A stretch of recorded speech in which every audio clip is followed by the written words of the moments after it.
So I think, and then the mud pie goes splat, and you frost it with flowers, and then the floor is lava. So how did you play when you were little? When imagination ran free and creativity ran wild, you were unencumbered by the burdens of adulthood. In our mechanized modern world, we have strayed far from the authentic realm of creativity, and we don't value it near as much as we should. Because, in my opinion, creativity is the very key to fully experiencing life. So, personally, to find the purest vision of creativity, I went all the way back to when I was a kid and engaged in imaginative play. So, three stories came to mind. First of which, we shall go to the swimming pool where I've had tea parties with my mom. It was great. Second story, at my elementary school in the playground. And the last at my grandma's house, of course, where all the best stories take place. Right, so my first story. When I was a kid, my mom would take me to the pool and I had this little tin tea set and some plastic muffins. And I would spend hours in this little fort that I made out of the pool, like floats, and I would make all sorts of culinary confections. I was the muffin master. I made banana nut muffins, chocolate chip muffins. I made 3 different kinds of tea and hot chocolate on special occasions. And when I think about how much, like the reason behind how much I enjoyed this activity and all the creativity that took place, it's because of my mom and how she was always there encouraging me with wide eyes and infinite heart. And I think about how that's really a key for creativity is surrounding yourself with people who inspire creativity in you and spur you on towards following your creative vision. And that's a part of the virtue of creativity, I think. So to my next story. So in elementary school, I was the co-founder of the aptly named Bug Club.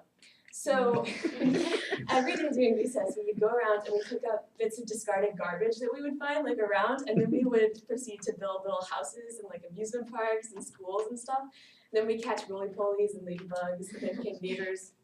It was really wonderful.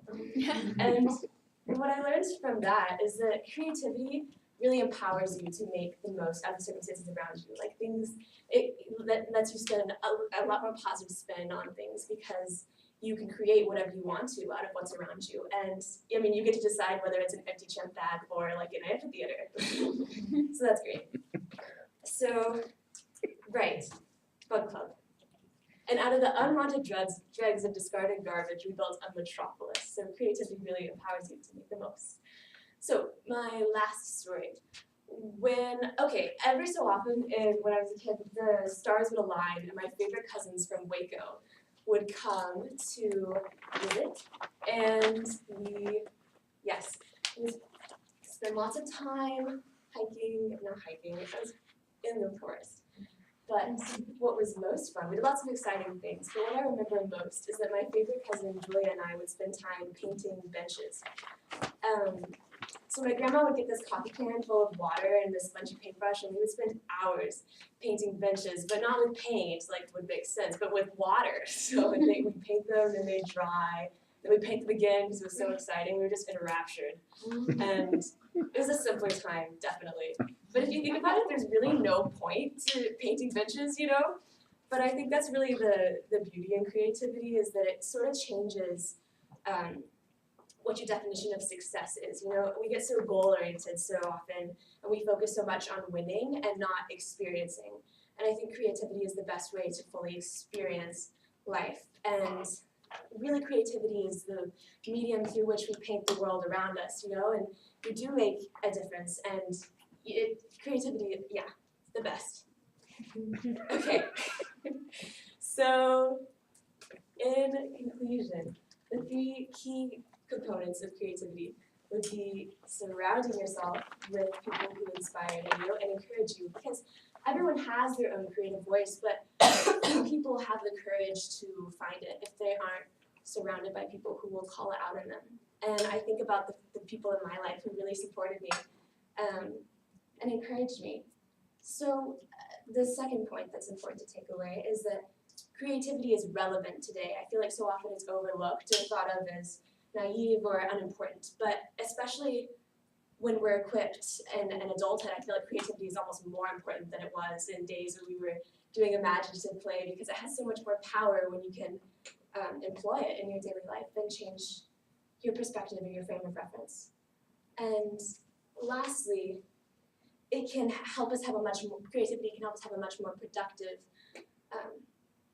instead of achieving so much, you can achieve and not be afraid of failing. You can create without, you get to define your own rules.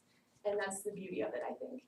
So to conclude, my favorite quote from Michelangelo, the great painter and sculptor, he said to his apprentice right before he, I think it's before he died, he says, "Draw, Antonio, draw, and do not waste time." Do not waste time, he says. And I think Michelangelo is trying to really encourage Antonio, because just like we should surround ourselves with people who encourage us to be creative, we should encourage those around us to follow their creative voices. And I think that's what Michelangelo would want us to do.